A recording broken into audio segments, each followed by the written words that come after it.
All right. Without further ado, let's bring on Corey Robinson.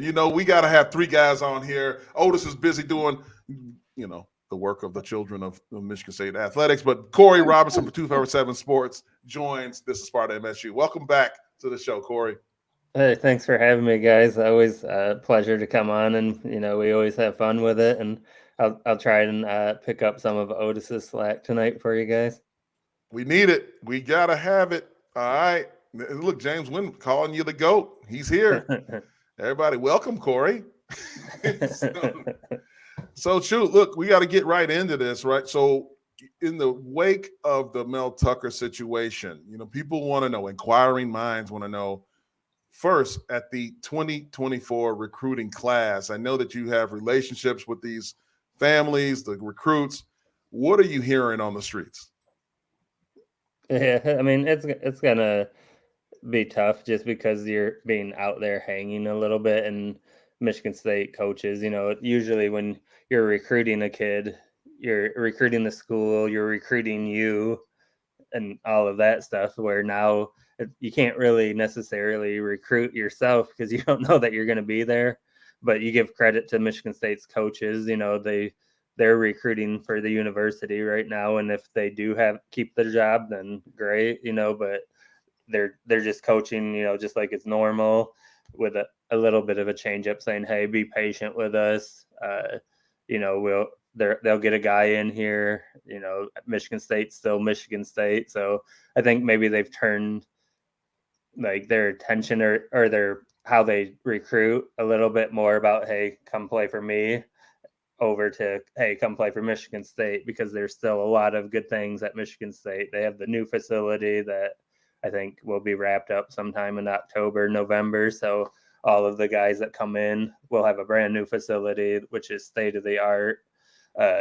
Michigan State obviously has always had great funding from the university, as far as, like getting good coaches in here and staff. I think, they showed with Mel and his staff. I think, he was making $9.5 million and had one of the higher paid assistant coaching pools. Plus, I mean, probably damn near 100 staff members outside of that as grad assistants, analysts, nutritionists. Like, I mean, there's a lot of good things that Michigan State provides for these guys, even in the times that it's uncertainty. Like, that stuff's still going to be there.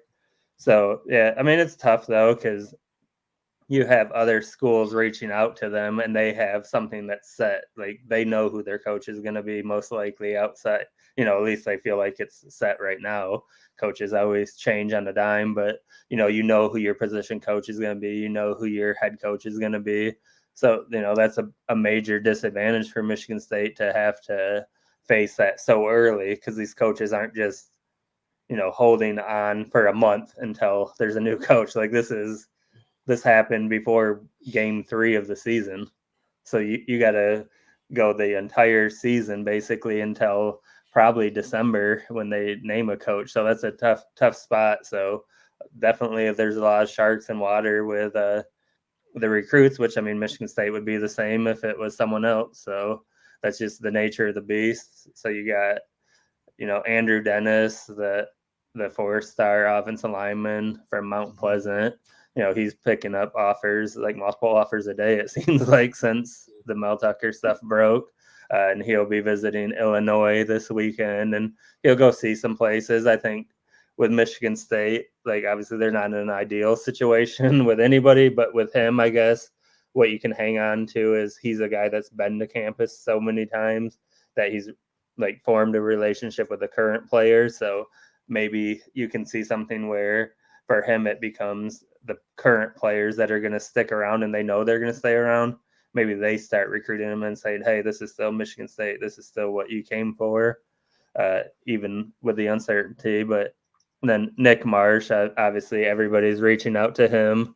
Colorado with Dion, where, like, they're obviously a hot team right now. They might not be so hot after Oregon plays them this weekend. But but right now everything's great in Boulder. But yeah, I think, so you got teams like that are always going to come around. So they're not in a good spot. Like, I'm not gonna I can't sugarcoat it and say everything's going to be fine, because it's not. Like, they're going to lose players. That's just the nature of it. Right. The things, and I think they're in a tough spot being out there so early into the season. No, yeah, that's what we want. We want the truth. It doesn't need to be rosy and all green colored glasses if it really isn't. This is a big deal. We talked about it on our last show. Players are going through a lot, but we just want to be able to navigate through these treacherous waters that are right now in college football. When you look at the decision, are you hearing that there's okay? You brought up Nick Marsh, you brought up AJ Dennis. Are you hearing from other schools that, hey, this is the thing? Is it allowable now to go, or is it just always has been the thing that it can be wide open? Because I know about this 30-day portal opening, this window. So can you explain that a little bit for everyone so we can get educated on it? Yeah. So for the recruits, that doesn't necessarily have any effect on them, but for like the current players, once that kicks in, then obviously. And then we're not naive in college football. Like, those guys are going to reach out before they can reach out, as soon as they knew there was kind of blood in the water. So, you're obviously going to have to recruit your own players. But like, for me, like, I don't know if it's the old school me or this, but I just don't see like a ton of benefits in leaving mid-season. I'm big on completing what you are.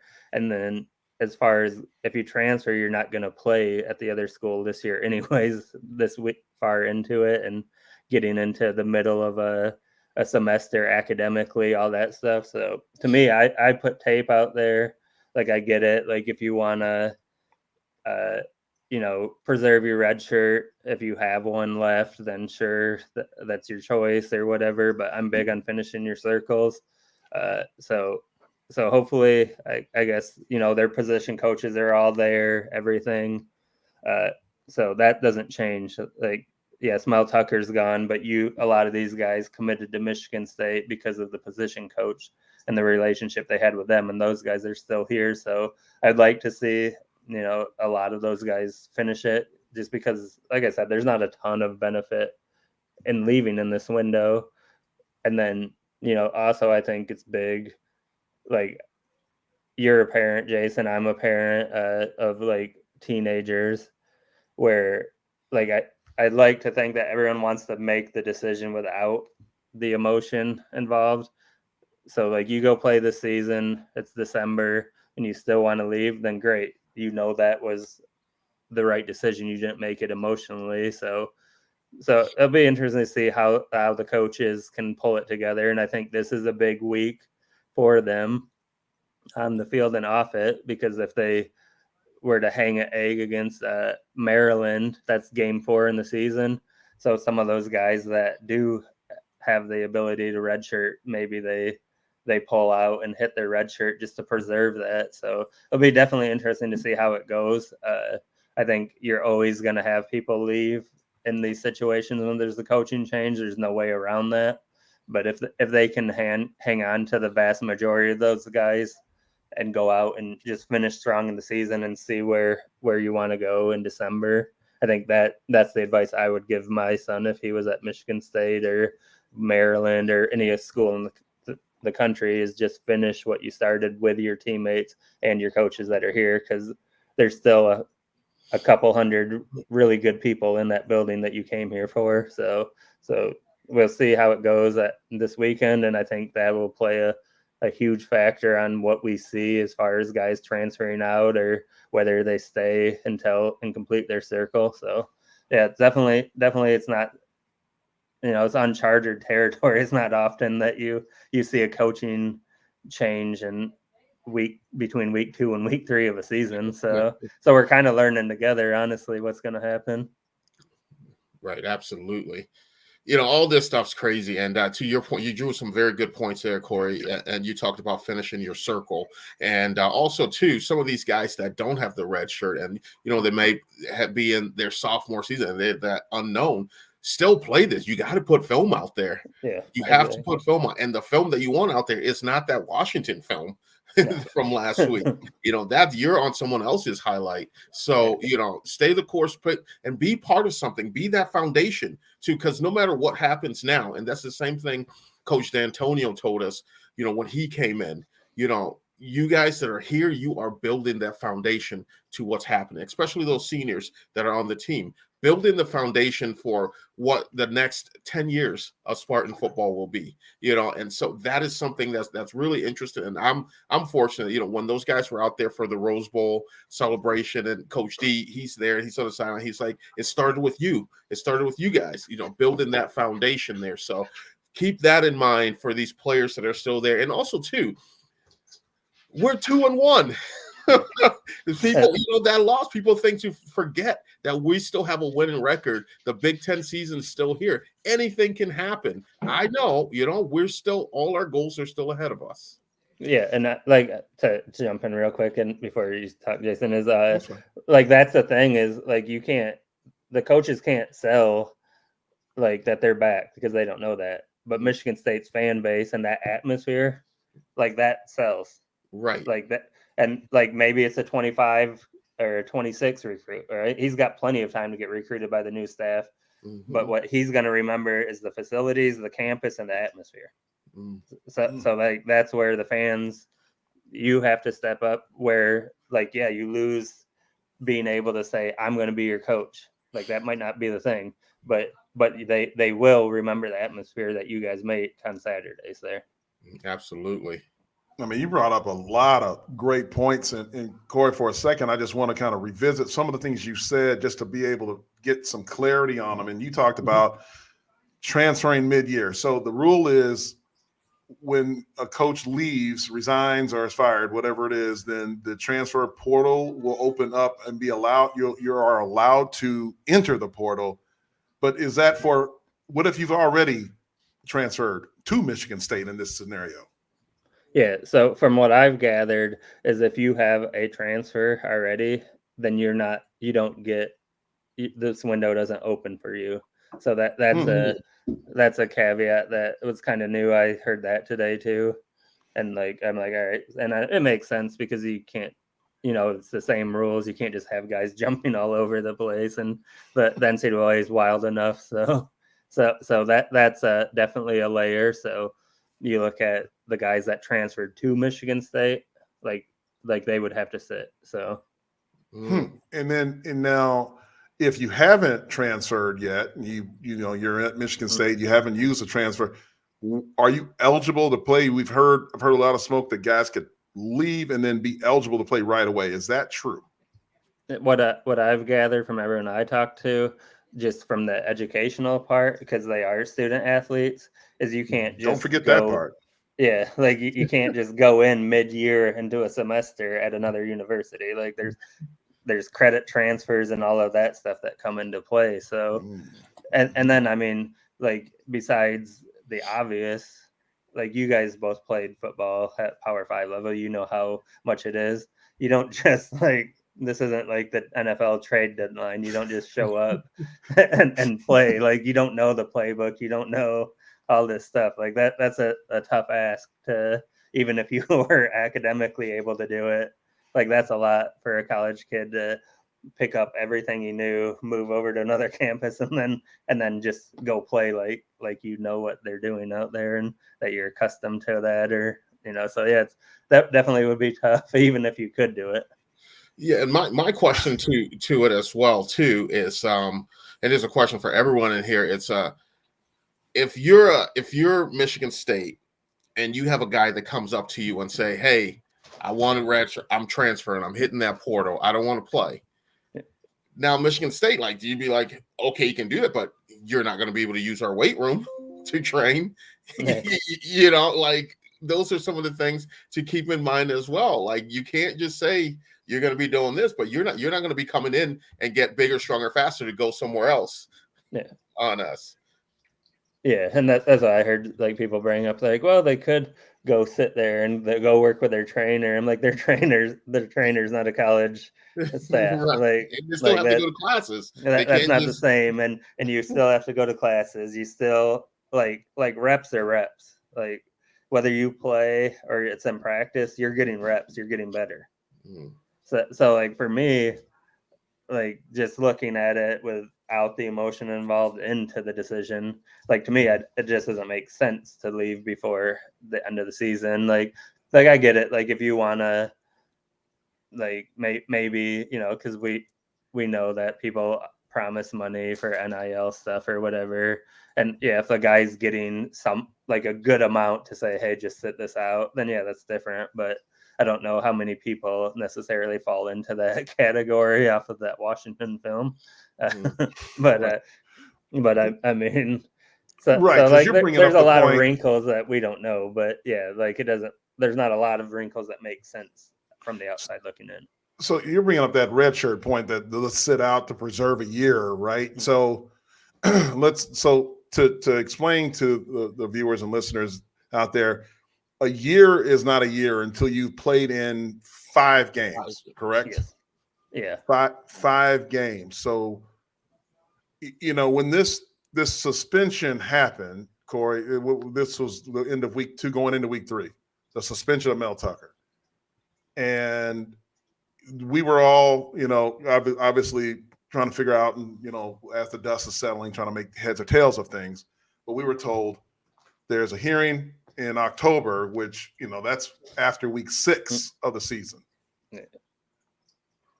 The move to fire Coach Mel Tucker for cause in the beginning of week 4 has now opened this Pandora's box that you're talking about. This should we redshirt or should we not? Had that not occurred, are you telling me that players would not have this option to be able to sit out and potentially have a lot of, you know, players, you know, not wanting to participate in games going forward?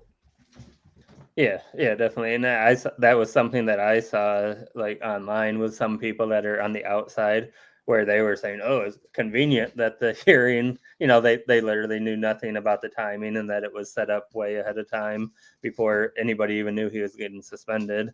But, you know, they were like, oh, that's convenient that the timing's then, so then the guy can't leave, blah, blah, blah. Which, I mean, obviously they couldn't have really left in a good way anyway. So I guess I think it was kind of a surprise just because, like, I figured it seemed cut and dry that they were going to wait until that hearing to make any final decisions. But maybe they just wanted, I guess, to get out in front of it so they didn't look like they were making a decision because the public pressured them to. So by making the decision they did now, I guess, it was more maybe a PR thing where, and like, I'm not in that room. I don't know what their thought process was. I'm just like thinking out loud, what's the benefit to it rather than doing the hearing?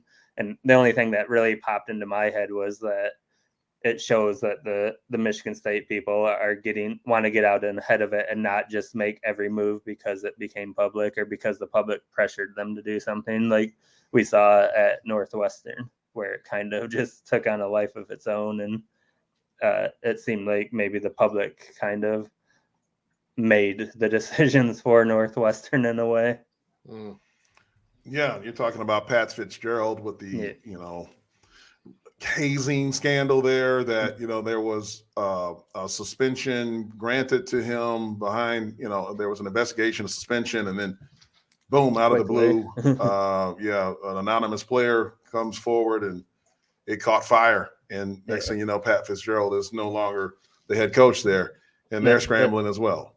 Yeah, that's what I almost wonder, is Michigan State see that and they just like, I don't want to wait for a fire, so then it looks just like we made it a second time because it got public. So but yeah, it's tough to say not being in the room, but yeah, like they didn't do themselves as a football program with preserving the players, they didn't make it easier, I guess, for them. So they made the tougher decision for themselves. So it wasn't like necessarily a decision that you can see a lot of benefit for Michigan State football to make it as quickly as they did. Right. Well, hey, look, that's some great insight. I think that, you know, we have to get behind who's there now. You're talking about, you know, the players, the coaches, the recruits, anybody that is looking at Michigan State, they're going to be looking at the environment, the atmosphere, the facilities, all those things, the student body as a whole, the people that are on the team. But it's a little different anyway all around the country because those teams do kind of turn over year over year. Yeah. As we look at what's going on in Colorado.